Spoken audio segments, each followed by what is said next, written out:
Hello friends.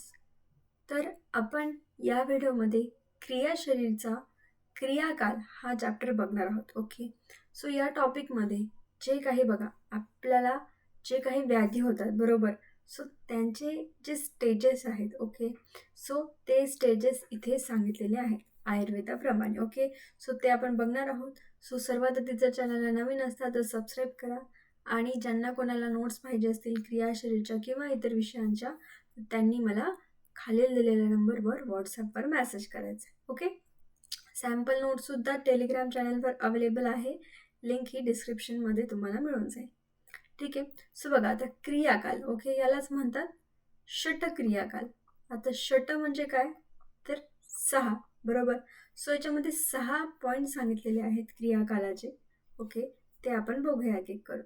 So सर्वात पहिले काय तर बघा क्रिया म्हणजे काय तर चिकित्सा आणि काल म्हणजे काय तर वेळ.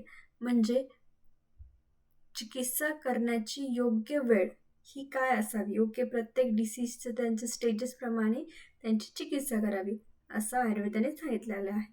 राईट, बघा क्रियाकालामध्ये 6 अवस्था असल्यामुळे त्याला षटक्रियाकाल असे सुद्धा म्हणतात. राईट, तर आता 6 प्रमुख अवस्था कोणकोणत्या आहेत. आता हा श्लोक आहे, हा श्लोक तुम्ही पाठ करायचा. राईट, संचयंच प्रकोपंच प्रसरस्थान संश्रयम व्यक्तिभेदच यो व्यक्ती दोषानास भवेत भीषक.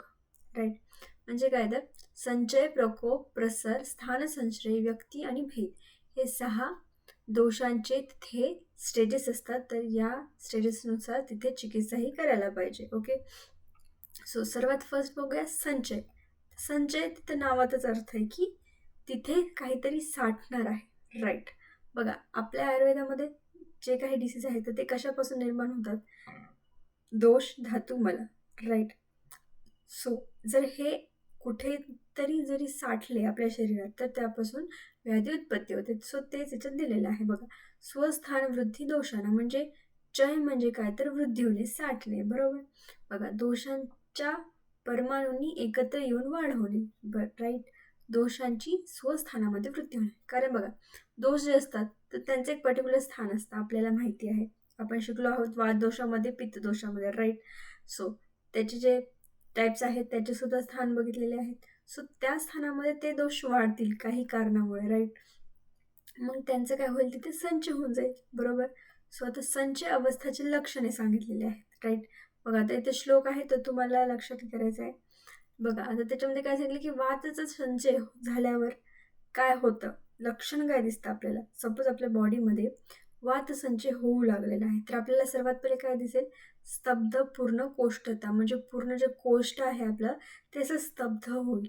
राईट, बघा आपल्याला कधी कधी जास्त तिथे पोटामध्ये हवा भरल्यासारखं वाटतं. राईट, सो ते वाताचा संचय होणे आपण म्हणू शकतो. देन काय पित्ताचा संचय जर झाला तर काय दिसेल तर मंद उष्णता. म्हणजे मंद आणि उष्म असं तिथे आपल्याला समजू लागेल. राईट, त्यानंतर आहे कफसंचयचं झाल्यावर काय दिसेल तर मंद उष्णता दिसेल, गौरव येईल आणि आळस येईल. म्हणजे आळस येईल जास्त आणि गौरवता म्हणजे अंग जड होईल. बरोबर, हे सपोज लक्षण दिसले तर समजायचं की कफ, वात, पित्त हे जास्त झालेले आहेत. राईट, आता संचय अवस्थेचे महत्त्व काय आहे बघूया.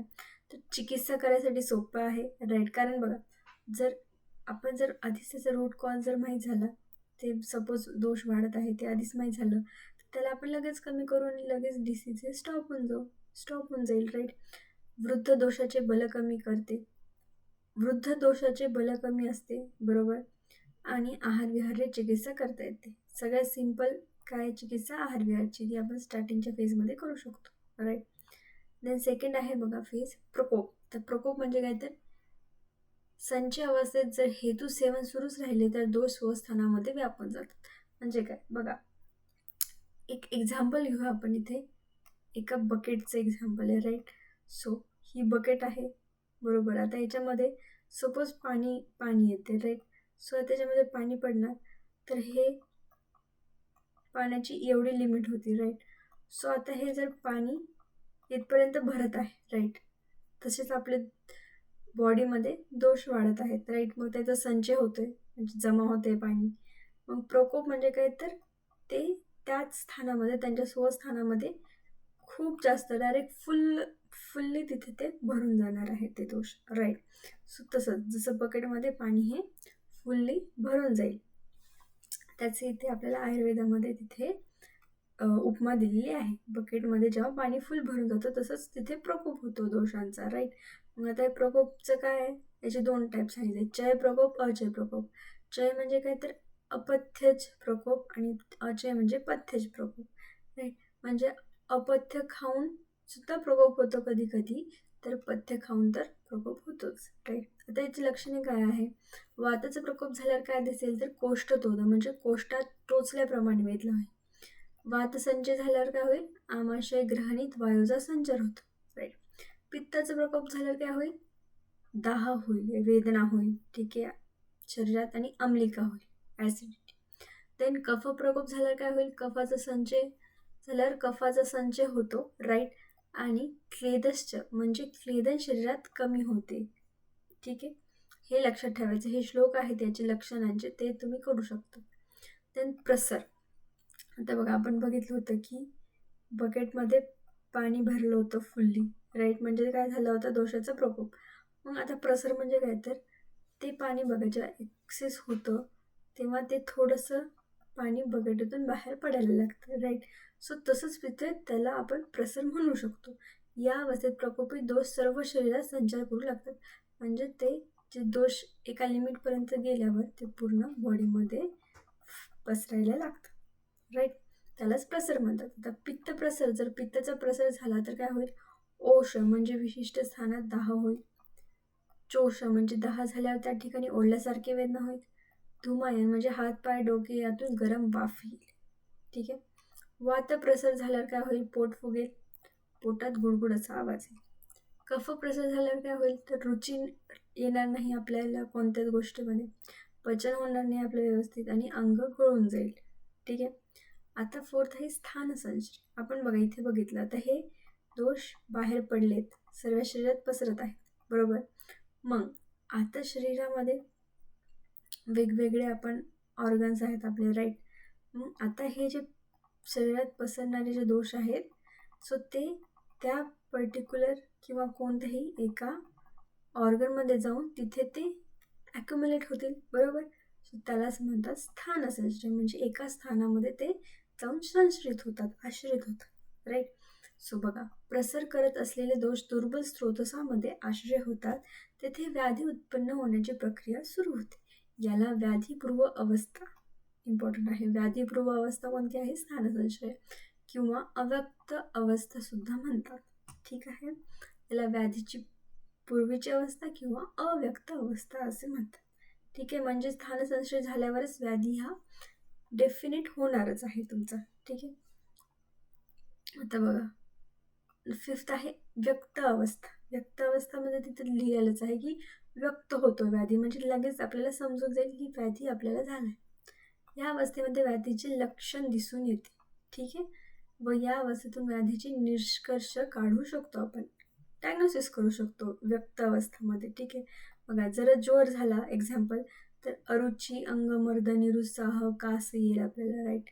आणि अतिसार झाला तर मुखशोष, दुर्बलता, मलद्रव्य प्रवृत्ती होईल, हे त्याचं सिम्पटम्स आहेत, साईन अँड सिम्पटम्स. सो हे दिसले म्हणजे व्यक्त अवस्था आहे आणि तो व्याधी आपल्याला झालेला आहे. नंतर सिक्स्थ आहे भेद. आता काय तर वादाती लक्षण भेदात वातादी लक्षण भेदात मित्रत्वे भेद, म्हणजे काय तर या अवस्थेत व्याधी हा त्याच्या प्रकारासहित ओळखायला येतो, म्हणजे आपल्याला एकदम डेफिनेट डायग्नोसिस करता येतं की हा वात व्याधी झालाय तर हा कोणता वात व्याधी आहे. सपोज बघा आता एक एक्झाम्पल घेऊ आपण, की सपोज वात व्याधीचा आपल्याकडे सर्वात पहिले संच होईल, ठीक आहे. एका कोष्ठामध्ये संचय होईल वात व्याधीचा, राईट. मग त्याचा प्रकोप होईल, ठीक आहे, वात व्याधी वाढेल, मग त्याचं स्थानसंशय होईल, प्रसर होईल, आणि मग स्थानसंशय होईल, म्हणजे तो कुठे जाईल, सपोज एक्झाम्पल घेऊया नी जॉईंट्समध्ये जाईल, राईट. सो तिथे वात व्याधी गेल्यावर काय होईल, संधिवात होईल, बरोबर. सो संधीच्या ठिकाणी वात झाला म्हणजे आपल्याला डेफिनेट व्यक्त अवस्था झाली. मग आता याच्यामध्ये सुद्धा टाईप्स असतात, वातज, पित्तज, कफज. सो ते आपल्याला पर्टिक्युलर टाईप आपल्याला समजेल की कोणता वात व्याधी आहे, कोणता संधिवात आहे, ठीक आहे. सो ते म्हणजे काय तर भेदावस्था, म्हणजे त्याचे आपल्याला टाईप्स समजतील. ठीक आहे. व्याधीतील दोषभेदाचे देखील ज्ञान होते व त्यानुसार व्याधीचा प्रकार कळतो. ठीक आहे. सो हे क्रियाकाल असतात, षटक्रियाकाल. इझी आहे. बकेटचं एक्झाम्पल लक्षात ठेवायचं. ठीक आहे. त्यानुसार तिथे तुम्ही एक्सप्लेन तिथे करायचं आहे. ठीक आहे. क्रियाकालाचे महत्त्व काय आहे तर व्याधी निर्मिती कशा प्रकारे होते हे समजते, अवस्था समजतात कशा आहेत तर आजाराच्या, चिकित्सा समजते आणि कोणत्या वेळेत कोणती चिकित्सा करावी हे समजते, कसा लाभ होतो चिकित्सेचा हे समजते. ठीक आहे. जास्त कॉम्प्लिकेशनला न जाता जर आधीच आपल्याला समजलं तर आपण त्याचं इझिली त्याचं डायग्नोसिस करून त्याची ट्रीटमेंट करू शकतो. हे सर्व तुम्ही इथे लिहू शकता. ठीक आहे. समजलेलं आहे तुम्हाला आय थिंक, आय होप. काही डाऊट असतील तर कमेंट्समध्ये विचारा आणि नोट्स पाहिजे असतील त्यांनी मला व्हॉट्सअपवर मेसेज करा. थँक्यू.